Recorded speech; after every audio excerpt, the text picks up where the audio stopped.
Hello everyone, स्वागत है आप सभी का आज के इस नए वीडियो लेक्चर में। मैं हूं आपका दोस्त दीपेश गहलोत। बात होने वाली है आज यहां पर इजराइल, हमास और साथ ही साथ यूनाइटेड नेशन के बारे में। जैसा कि आप मेरे पीछे खबर देख ही रहे हैं, क्या है खबर? क्या यूनाइटेड नेशन की एजेंसी ने की इजरायली हमले में मदद? जानिए क्या है यूनाइटेड नेशन आरडब्ल्यूए की फंडिंग से जुड़े विवाद। अब जैसा कि आप सभी लोग परिचित हैं कि लास्ट ईयर इसराइल के अंदर क्या हुए थे, 7 अक्टूबर के दिन वहां पर जो हमले होना शुरू हुए थे। कौन हमले करा रहा है? तो हमले वहां पर जो पास ही में क्या है, गाजा पट्टी के अंदर एक ग्रुप सक्रिय है जिसका नाम क्या है, हमास के द्वारा वहां पर क्या करे गए थे, हमले करे गए थे। अब बात करते हैं, ये इसराइल और हमास एक अलग चीज हो गई। अब बात करने वाले हैं यूनाइटेड नेशन की। तो यहां पर अलग अलग देश अपनी सत्ता कायम करने में लगे रहते हैं। तो जैसा कि आप सभी लोगों को पता होगा, द्वितीय विश्व युद्ध जब क्या हुआ था, अंत हुआ था, तो उस विश्व युद्ध में बहुत सारी जान माल की हानि हुई थी। अब वहां पर विभिन्न देशों द्वारा क्या करा गया था, निर्णय लिया गया था कि भैया इस तरीके का युद्ध भविष्य में नहीं होना चाहिए, नहीं तो क्या हो जाएगी, बड़ी भयानक घटना हो जाएगी। तो सभी लोगों ने मिलकर एक ग्रुप का निर्माण करा जिसका नाम था यूनाइटेड नेशन। यूनाइटेड नेशन का प्रमुख काम क्या था कि भैया कहीं पे भी क्या हो, युद्ध विद्ध वगैरह हो, कहीं पे किसी प्रकार की प्राकृतिक आपदा हो, मतलब हमें समाज कल्याण के काम करना है। और समाज कल्याण किसी स्पेसिफिक क्षेत्र में नहीं, पृथ्वी के अलग अलग कोनों में हमें मिलकर काम करना है। तो इसकी शुरुआत इस काम से हुई थी, जो फिलहाल अभी ये क्या कर रहा है, यहाँ पर फेल होता हुआ दिख रहा है।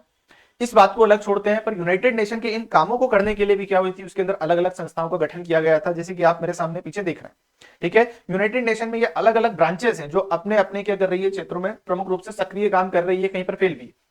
इसमें से एक प्रमुख शाखा है जिसका नाम क्या है, यूनाइटेड नेशन आरडब्ल्यू है। अब यूनाइटेड नेशन आरडब्ल्यू है क्या है, इसको समझते हैं पहले। इसराइल गाजा कॉन्फ्लिक्ट, इसको तो मैंने बता दिया, सन 1948 से जैसे ही इसराइल का जन्म हुआ था, इसराइल बना था, तो किस क्षेत्र पर बना था, फिलिस्तीन के क्षेत्र पर बना था। फिलिस्तीन के क्षेत्र पर जो लोग रह रहे थे, जैसे ही इसराइल ने कब्जा करा अपना फिलिस्तीन के ऊपर, तो वहां के जो कुछ लोग थे वो एक्टिव हो गए और आतंकवादी स्वरूप धारण कर लिया। अब उन्हीं के बीच में क्या होते रहते हैं, लड़ाई झगड़े होते रहते हैं। इन्हीं लड़ाई झगड़े में अब यहाँ पर बताया जा रहा है कि इस प्रमुख हमले में क्या, यूनाइटेड नेशन की शाखा जिसका नाम है यूनाइटेड नेशन आरडब्ल्यू भी शामिल है। United Nation RW employees were involved in the October 7 attack, मतलब 7 अक्टूबर का जब वो पहला हमला हुआ था, ठीक है, जिसके अंदर अलग अलग माध्यमों से फेंसिंग तोड़कर समुद्र के माध्यम से जो क्या करे गए थे, हमले करे गए थे, उन हमलों में इनका क्या है, हाथ है। मतलब विश्व की इतनी बड़ी एक संस्था और वो एक हमले में क्या कर रही है, सहयोग कर रही है, तो ये तो क्या है, एक बड़ी आपत्तिजनक बात है। क्या है, इसको थोड़ा और समझते हैं आगे। ये आप मेरे सामने जैसे ही खबर देख ही रहे हैं, क्या दे रखी है, European union waivers over funding United Nation RWA amid financial crisis. United Nation Secretary General appointed independent panel to examine United Nation RWA। मतलब अब क्या हो गया, उसके ऊपर एक तरीके से आरोप लग गया है। अब बहुत सारे जैसे यूनाइटेड नेशन के अलावा यूनाइटेड नेशन की खुद की ब्रांच, उसके बाद में जो यूरोपियन यूनियन है, अमेरिका है, सब उसके ऊपर क्या कर देंगे, अब एनालिसिस करेंगे और साथ ही साथ उसके ऊपर क्या कर देंगे, फंडिंग के ऊपर रोक लगा देंगे। फंडिंग क्या होती है थोड़ा समझते हैं, पर पहले इसी को समझेंगे। यूनाइटेड नेशन आरडब्ल्यूए है क्या, ये United Nation relief and the work agency for the Palestinian refugee in the near east. भैया जैसा कि मैंने आपको बताया, क्या बताया कि सन 1948 के अंदर क्या हुआ था, इसराइल का जन्म हुआ। तो इसराइल के जन्म होने के साथ में ये खुद की जमीन लेकर पैदा नहीं हुए थे, मतलब जब देश बना था तो खुद की जमीन नहीं थी इनके पास। इन्होंने जो फिलिस्तीन नामक क्या है, एक देश है, उसके ऊपर कब्जा करा था। और उसके ऊपर कब्जा करने के बाद वहां के जो लोग हैं, जो क्या करे गए थे, इधर उधर भटक गए, जो युद्ध में कहीं गुम हो गए, तो ऐसे जो रिफ्यूजी हैं जो उस क्षेत्र को छोड़कर इधर उधर या आसपास के जो क्षेत्रों में क्या हो गए थे, बस गए थे, तो उनके लिए काम करने का काम कौन करते हैं, ये यूनाइटेड नेशन आरडब्ल्यू है। ठीक है, यहां पर उन्होंने बताया भी है, we provide assistance and the protection for the registered Palestinian refugee। जो 1948 से आज तक में जो रिफ्यूजी क्या कर रहे हैं, इधर उधर घूम रहे हैं, उनको हम प्रोटेक्शन देते हैं। ठीक है, तो इसका प्रमुख काम ये। अब यहां पर इन्होंने इसके एस्टेब्लिशमेंट और इसके बारे में भी थोड़ा बताया, जो मैं आपको पढ़ के सुना चुका हूं। अब यहाँ पे थोड़ा सा देखते हैं, वेयर वी वर्क, मतलब ये लोग काम कहां करते हैं। तो मैं आपको थोड़ा इसको क्या करता हूं, हाईलाइट करके दिखाता हूं। तो ये जो है क्या है, ये हमारा वेस्ट बैंक है, ठीक है, और ये गाजा है। इस गाजा के अंदर ये जो क्षेत्र है, ये क्षेत्र कौन सा है, ये इजराइल वाला क्षेत्र है। ठीक है, ये इजराइल वाला क्षेत्र है। ऊपर लेबनान देश है, लेबनान देश है, लेबनान के बाद ये सीरिया है, जॉर्डन है, और जो पूरा इजराइल है, इजराइल दो भागों में बटा हुआ है। ठीक है, इजराइल एक पूरा देश है, उसके अंदर जो रिफ्यूजी हैं, रिफ्यूजी कुछ तो कहां रहते हैं, गाजा पट्टी में रहते हैं, यहाँ पे कुछ वेस्ट बैंक में रहते हैं, और बाकी जब इधर उधर समझ गए तो कुछ लेबनान में पड़े हैं, कुछ इजराइल में, कुछ सीरिया में पड़े हैं, कुछ जॉर्डन, कुछ इजिप्ट, अलग अलग क्षेत्रों में ऐसे भरे। अब यहां पर लगभग कितने लोग हैं, तो उन 60 लाख लोग, मतलब कितने, 5.9 मिलियन रजिस्टर्ड रिफ्यूजी। यहां पर इस पूरे क्षेत्र के अंदर यूनाइटेड नेशन आरडब्ल्यू क्या करती है, 607 स्कूलों का संचालन करती है, मतलब इन्हीं क्षेत्रों में काम करती है। और इसके अंदर कितने 5,83,078 बच्चे इसके अंदर क्या करते हैं, पढ़ाई करते हैं। साथ ही साथ 168 हॉस्पिटल का क्या हो रहा है, यहाँ पर संचालन हो रहा है इस संस्था के माध्यम से। और साथ ही साथ इसके अंदर बहुत बड़ी संख्या में स्कूल भी है, कॉलेज भी है और अन्य संस्थाओं का भी इसके अंदर क्या है, निर्माण हो रखा है। अब भैया जब ये संस्थाएं चलेगी तो इन संस्थाओं को चलाने के लिए क्या चाहिए, पैसा चाहिए। क्या चाहिए, पैसा चाहिए। तो जो अलग अलग जो कंट्री है, जैसे जो अमेरिका है और भी यूनाइटेड नेशन से जुड़े जितने देश हैं, यूरोपियन यूनियन है, थोड़ा पैसा क्या करते हैं, यूनाइटेड नेशन को देते हैं। और यूनाइटेड नेशन क्या करता है, फिर इनको अलग अलग क्षेत्रों में बांट देता है, इनकी अलग अलग शाखाओं के अंदर। ठीक, अब थोड़ा सा इस डाटा को हम देख लेते हैं, क्या कितने लोग हैं, किस तरीके से इसके अंदर रहते हैं। तो भैया रजिस्टर्ड पैलेस्टीनियन रिफ्यूजी कितने हैं, 5.9 मिलियन है, जिसके अंदर क्या है, वेस्ट बैंक में 901 के, लेबनान में 487, सीरिया में 508, जॉर्डन में 2.4 के, और यहाँ पर गाजा स्ट्रिप में कितने 1.6 मिलियन लोग रहते हैं। नंबर ऑफ कैंप तो लगभग टोटल 58 कैंप के अंदर इनका निवास है, 58 कैंप के अंदर रहते हैं। और यहाँ पर नंबर ऑफ स्टूडेंट में 5,43,075 बच्चे निवास करते हैं, इतने बच्चे हैं छोटे छोटे वहां पर। और यहाँ पर इन बच्चों की पढ़ाई 706 स्कूलों के माध्यम से क्या करी जाती है, संचालित करी जाती है। आगे बढ़ेंगे तो इसके अंदर जो एजुकेशनल स्टाफ कितना है, 19,725 का। और साथ ही साथ हेल्थ का स्टाफ कितना है, 3,05,20 लोगों का। मतलब कितने 19,000 तो हेल्थ वर्कर हैं और लगभग 3,05,520 के आसपास जो क्या है, मेडिकल स्टाफ यहाँ पे क्या कर रहा है, काम कर रहा है। तो ऐसे कैसे ये यूनाइटेड नेशन का जो पैसा आता है इन लोगों में बैठता है, ये लोग क्या करते हैं, अपनी गतिविधियां इन माध्यम से संचालित करते हैं। बात अभी उठकर क्या आई है कि जो 7 अक्टूबर के दिन जो क्या हुआ है, हमला हुआ, उस हमले के अंदर प्रमुख रूप से ये यूनाइटेड नेशन RWA ये शामिल था। अब कैसे शामिल था इसको थोड़ा समझते हैं। तो यहां पर हम आगे बढ़ेंगे तो जो अटैक हुआ था, अटैक को तो आप सभी जानते हैं। लिखा है on January 2024 Israel Palestine allegation to the United Nation Relief Work Agency Palestinian refugee that 12 of the employees were involved in the October 7 attack on the Israel time. मतलब 7 तारीख का जो हमला, उसके अंदर जो यूनाइटेड नेशन RWA के 12 कर्मचारी लोग क्या थे, इसके अंदर शामिल थे। संस्था बहुत बड़ी है, उस संस्था में से कितने 12 लोग यहाँ पे शामिल थे। एक बड़ा सा तालाब है, तालाब के अंदर कुछ गंदी मछलियां आ गई और उन गंदी मछलियों ने पूरे तालाब को क्या कर दिया, गंदा कर दिया। मतलब इतने सालों से जो संस्था चल रही थी, उस संस्था का नाम 2 मिनट में क्या कर दिया, मिट्टी के अंदर इन्होंने मिला दिया। अब यहाँ पर क्या है कि किस तरीके से इसको ट्रीट करा जा रहा है, किस तरीके से शोकेस करा जा रहा है कि यूनाइटेड नेशन RWA की जो संस्था है वो क्या है, आतंकवादी बनाने का काम करती है। यही लोगों का पैसा आता है, अमेरिका से पैसा आता है, ये पैसे से क्या बन रहे हैं, ये आतंकवादी बन रहे हैं। मतलब एक संस्था का जो नाम सालों से चला आ रहा था, 2 मिनट में क्या हो गया, मिट्टी के अंदर मिल गया। ये फोटो कब के समय का, ये फोटो है ट्रंप के समय का। ट्रंप जब आए थे तो ट्रंप ने क्या करा था, यूनाइटेड नेशन RWA की क्या कर दी थी, फंडिंग रोक दी थी। वो बोलते थे, क्या बोलते थे, एजुकेशन इज द वेपन। और मैं इन लोगों के हाथ में क्या नहीं देना चाहता हूं, वेपन नहीं देना चाहता हूं, क्योंकि इनको वेपन दे दिया तो क्या बन जाएंगे, ये आतंकवादी बन जाएंगे। इसलिए मैं इनको पढ़ाना भी नहीं चाहता हूं, तो मैं इनकी फंडिंग रोक देता हूं। इन्होंने क्या कर दी थी, अमेरिका ने फंडिंग रोक दी थी इनकी। अब यहाँ पर जो क्या है, यूनाइटेड नेशन के अंदर एक व्यक्ति है, ठीक है, कौन है, जिनका नाम क्या है, लजरानी करके इन व्यक्ति का नाम है। लजरानी, इन्होंने बोला है to protect the agency ability to the deliver humanitarian assistance I have taken the decision to immediately terminated to the contract of the staff member launch and the investigation in the order to establish the true without delay. मतलब जैसे ही Israel ने क्या करा है, अपनी तरफ से बताया कि ये लोग शामिल थे, तो इन्होंने क्या कर दिया, बोला कि हम जितना पैसा दे रहे थे यूनाइटेड नेशन RWA को, सब क्या कर रहे हैं, बंद कर रहे हैं। अब भैया इजराइल क्या बहुत बड़ी तोप है क्या, तो मैं थोड़ा सा बताता हूं। यहाँ पे जो अहम की बात होती है, किसकी बात होती है, अहम की बात होती है, अपने आप को सर्वश्रेष्ठ साबित करने की बात होती है।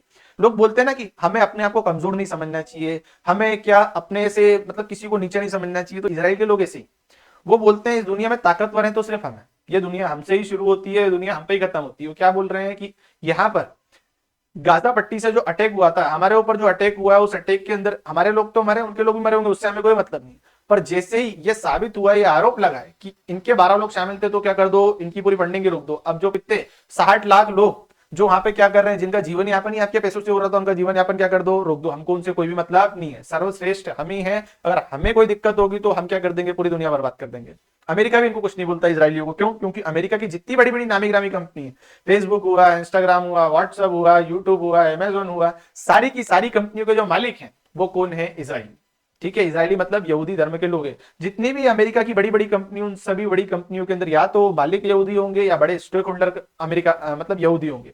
अमेरिका के अंदर जो जो इकोनॉमिक एक्टिविटी चल रही है, अमेरिका की सरकार को जो फंडिंग आती है, जितनी फंडिंग, वो सारी की सारी फंडिंग कौन देते हैं, यही लोग देते हैं, इजराइल वाले। तो इसलिए अमेरिका भी क्या, जैसे ये जो बोलते हैं तो तुरंत अमेरिका उसको क्या कर देता है, एक्सेप्ट कर लेता है। तो यूनाइटेड नेशन में जो व्यक्ति है लजरानी, इन्होंने क्या कर दिया, बोल दिया कि अब हम क्या नहीं करेंगे, ये यूनाइटेड नेशन RWA को पैसा नहीं देंगे, क्योंकि इनके खिलाफ क्या हो गई है, कंप्लेन आई है। ठीक है, आगे बढ़ते हैं। तो यहाँ पर एक क्या है, खबर उठकर आई है, यूनाइटेड नेशन स्पोक्स पर्सन को यहाँ पर क्या है, इजराइल के लोगों ने क्या करा है, बोला Even the United Nations is knowing, struggling to hide the evidence of the direct involvement of the United Nations RWA employee in the 7 October massacre. तो वहां पर इन्होंने फिर क्या करा, रिट्वीट करके अपनी तरफ से क्या कर दिया, क्लेरिफिकेशन दिया कि भैया नहीं, हम क्या कर रहे हैं, इसके लिए काम कर रहे हैं। जो एंटोनियो गुटेरेस यूनाइटेड नेशन के हेड है, उनकी तरफ से क्या है, व्यक्ति ने अपनी तरफ से बोल के बताया, जिनका नाम क्या है, Dujarric, added that the United Nation chief had asked Lazrani to conduct a probe to assure that many United Nations RW employee shown the participated abated on the 7th October 7th attack to the terminated immediately and the return to the potential criminal prosecution। मतलब फटाफट जैसी क्या हुई, खबर आई कि 7 अक्टूबर में वो लोग शामिल थे, तो इनके गले में क्या हो गया, पानी सूख गया। तुरंत यूनाइटेड नेशन के हेड का रिप्रेजेंटेटिव बोल रहा है कि भैया हमने क्या कर दिया, कार्रवाई कर दी है, हमारी तरफ से पूरे के पूरे क्या करे जा रहे हैं, प्रयास करे जा रहे हैं। और ये इजरायली मानते नहीं है। ये वहां के स्पोक्स पर्सन है, कौन है, जिनका नाम है एलॉय लेवी। इन्होंने क्या कहा है, United Nation RW announcing that the news while the world attending was focused on the world court ordering Israeli prevent act to genocide against the Palestinian have to move help civilize in Gaza any other day this would have been major headline Israel submitted evidence of the United Nations employee complicity with the Hamas। मतलब ये जो व्यक्ति है, उनके spokes person है Israel के, levy जी बोल रहे हैं हमने हमारी तरफ से क्या कर दिया, बता दिया है, सबूत भी पेश कर दिए। अब यूनाइटेड नेशन को क्या करना, अपनी तरफ से अपना प्रयास करना है। हमारे साथ क्या होना चाहिए, अन्याय नहीं होना चाहिए, तो हम क्या कर देंगे, अन्याय कर देंगे तुम लोगों के साथ। हेडलाइंस है क्या है, US halts funding for the United Nations agency amid claims staff took part in 7th October 7th October attack. United US ने भी क्या बोलती कि भैया हमारी तरफ से जो फंडिंग जारी थी, हम उस फंडिंग को क्या कर रहे हैं, कट ऑफ कर रहे हैं, रोक रहे हैं। ठीक है, यहाँ पे क्या है, जो इजराइल के डिफेंस मिनिस्टर, उन्होंने अपनी तरफ से ट्वीट करके बताया है कि भैया तुमने जो फंडिंग रोक दी, बहुत अच्छा काम करा। Israeli Defense Minister Yoav Gallant said that the US decision was the important step toward the holding United Nations accountable. Major changes needs to be taken place that the international effort fund and the humanitarian incentive don't fuel Hamas terrorist and the murder of Israeli। इन्होंने क्या कर दिया है, अपनी तरफ से ultimatum दिया, उनको बोला फंडिंग रोक दो। ये सारी चीजें इनके ट्वीट रिट्वीट चलते ही रहते हैं, चुप कभी बैठते ही नहीं साले। आगे देखते हैं तो क्या दे रखा है, यूएस साफ जो खबर मुझे पता था, मैं आपको बोल भी रहा हूं, वो खबर आई गई क्या, US and the all funding to the United Nation for the Palestinian refugee. कब की खबर है, तो ये खबर आपके सामने क्या है, 1 सितंबर की। तो ये तो क्या है, ट्रंप के समय के शासनकाल की कहानी है। अभी हमारे समय के शासनकाल की कहानी की भी क्या आएगी, वो खबर आपके सामने आएगी। ट्रंप ने जो रोक दी थी फंडिंग, उस फंडिंग को जैसे बाइडन आए थे, बाइडन कब आए, 7 अप्रैल 2021 में बाइडन ने फिर क्या कर दी थी, इनकी फंडिंग चालू कर दी थी। Biden administrative to restore the 235 million in the US aid to the Palestinian. मतलब जो ट्रंप ने जो फंडिंग रोकी थी, उस फंडिंग को इन्होंने चालू करी है, बाद में नई फंडिंग क्या कर देंगे, ये बंद कर देंगे। आगे हम देखते हैं, आगे आपको थोड़ी सी मैं इनकी फंडिंग का जो बाइफिकेशन दिखाता हूं, किस तरीके से फंडिंग दी जाती है, कौन कितनी दे रहा है। यहाँ पर अमेरिका दे रहा है 349 million, Germany 202, EU 114, Sweden 60 million, Norway 34.2 million, Japan 30 million. तो सबसे ज्यादा पैसा कौन दे रहा है, अमेरिका ही दे रहा है। कितना, 343.9 मिलियन, इतना पैसा अमेरिका दे रहा है। अब एकदम से ये अमेरिका इस पैसे को देना बंद कर देगा तो 60 लाख लोगों का क्या होगा, ये सोचने वाली बात है। सवाल खड़ा होना चाहिए कि एक सिर्फ अभी क्या लगा है, एक्शन अभी मतलब आरोप लगा है, आरोप सिद्ध नहीं हुआ, और आपने क्या कर दी, उनकी फंडिंग को रोकने के पूरे क्या कर रहे हो, यहाँ पर प्रयास कर रहे हो। जैसे कि मैंने आपको इसके बारे में थोड़ा सा तो बता ही दिया था, क्या है, 5.9 मिलियन लोग है, 607 स्कूल है, 5,43,000 के आसपास स्टूडेंट इसमें पढ़ते हैं। तो इसके अब इनके जीवन यापन में बहुत सारी कठिनाई आपको देखने को मिलेगी।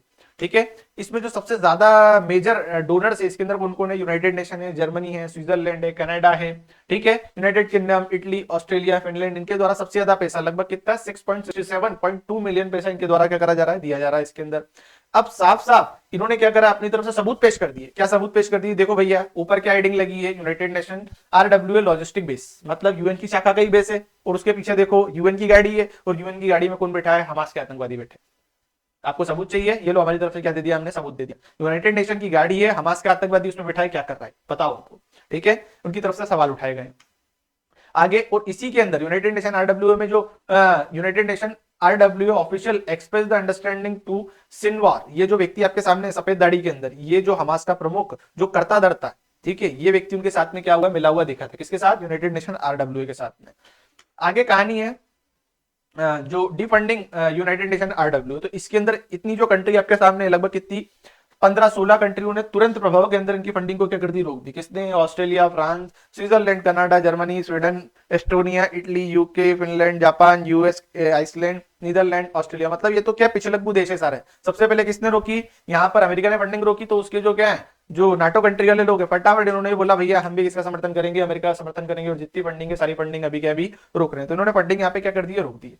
अब यहाँ पे दिक्कत क्या आ रही है, फंडिंग रोक दो भैया, सारी चीज ठीक, पर ये इनके अहम में चूर ये इजरायली क्या बोल रहे हैं, ये इजराइल के क्या है प्रधानमंत्री या राष्ट्रपति बेंजामिन नेतान्याहू बोल रहे हैं भैया यूनाइटेड नेशन आरडब्ल्यू को बंद कर दो। एक तालाब है, बहुत सारी मछलियां हैं, एक गंदी मछली आई तो तालाब को ही साफ कर दो, कहानी खत्म करो, रहने ही मत दो। तालाब गंदा कब होगा, ना मछली आएगी ना कुछ होगा, पूरे तालाब को ही समाप्त कर दो। तो इस तरीके की क्या है यहाँ पर इनके द्वारा प्रयास करे जा रहे हैं, और इनके कहने पर यह प्रयास सफल भी हो सकता है। क्यों? जैसा कि मैंने आपको बताया, अमेरिका है करता धरता प्रमुख, उस करता धरता में प्रमुख, उनकी जो इकोनॉमी चल के रही है, पैसा वही देने वाले हैं, और उस पैसे को कमाते कहां से? ये इजरायलियों के माध्यम से ही कमाते हैं। इनकी बड़ी बड़ी कंपनी, यूट्यूब, फेसबुक, जो जो आप नाम आपके मुंह पे आते जाएंगे, वो सारी बड़ी कंपनियों के मालिक इजरायली है, या उनके अंदर सबसे ज्यादा फंडिंग इन्हीं की है। तो ये जो बोलेंगे तो इनका करना तो अब इनको बनता है। तो नेतन्याहू ने बोला है क्या कर दो, इसको बंद कर दो, तो अब ये क्या कर देंगे, बंद भी कर देंगे। अब कहानी यहाँ पे सबसे बड़ी ये उठकर आती है कि ये सही है या गलत। तो हम सभी जानते हैं भैया पैसा सबसे बड़ा होता है, ये हम यहाँ पर देख ही रहे हैं। क्या समय है, 60 लाख लोगों का जीवन खतरे में। यूनाइटेड नेशन आरडब्ल्यू बंद हो जाएगा, लोग कैंपों में रह रहे हैं, कैंप ऐसे कपड़ों के कैंप, ये आपके जो पुष्टे होते हैं, लकड़ी होती है, इनके कैंपों में वो लोग रह रहे हैं, और इनको पैसा मिलता था अमेरिका से। अमेरिका ने सिर्फ एक आरोप लगा है कि 12 लोग उसके अंदर क्या है, इन्वॉल्व है, तो यहाँ पर 12 लोगों के इन्वॉल्वमेंट में 12 लोगों को सजा दो ना। आप 12 लोगों के इन्वॉल्वमेंट की अभी क्या नहीं हुई है, तफ्तीश नहीं हुई है, कुछ शुरू नहीं हुआ है, और आपने उनकी फंडिंग ही रोक दी है। क्या होगा यहाँ पर? जितने भी इनके जो इजराइल के लिए, इजराइल के विरोध में खड़े होते थे, जितने भी ये जो फिलिस्तीन के समर्थक थे, कहां है वो लोग? कहां गया यहाँ पर कतर, कहां पर गया वो तुर्की, कहां पे है पाकिस्तान? जो लोग बोलते थे हम किसके, फिलिस्तीन के हितैषी हैं, ये लोग तो कहीं से कहीं तक इनकी फंडिंग में दिखते ही नहीं है। बस ये क्या करवा लो, इनसे मुंह चलवा लो, और लोगों के मन में जो क्या है वैमनस्य फैलाने का काम करते हैं। अब इन लोगों को आना चाहिए सामने कि भैया इस फिलिस्तीन हम तुम्हारे साथ में, तुम्हारे जो रिफ्यूजी हैं हम तुम्हारा क्या करेंगे, सहयोग करेंगे। तो कहानी यहाँ पर बहुत उलझने वाली है, बहुत बड़ी दिक्कत यहाँ पे आने वाली है अगर ये यूनाइटेड नेशन आरडब्ल्यू की शाखा क्या हो गई, समाप्त हो गई। तो अब देखते हैं क्या कहानी आगे बढ़कर आती है हमारे सामने। वहां की स्पोक्स पर्सन इन्होंने क्या करा है, इस तरीके से बताया क्या हमने, हमारे पास में क्या हुआ है, एलिगेशन लगा, इसलिए हमने उनकी फंडिंग रोक दी। एलिगेशन की टेस्टिंग तो होने दो पहले पूरी, क्या कहना चाह रहे हैं वो, ठीक है। तो जो घटनाक्रम था, घटनाक्रम मैंने आपको समझाया क्या घटनाक्रम है। अब इससे रिलेटेड जो भी न्यूज या अपडेट आपके सामने होगा मैं लेकर अवश्य आऊंगा। मिलते हैं किसी नए वीडियो लेक्चर में, तब तक के लिए धन्यवाद। जय हिंद, जय भारत।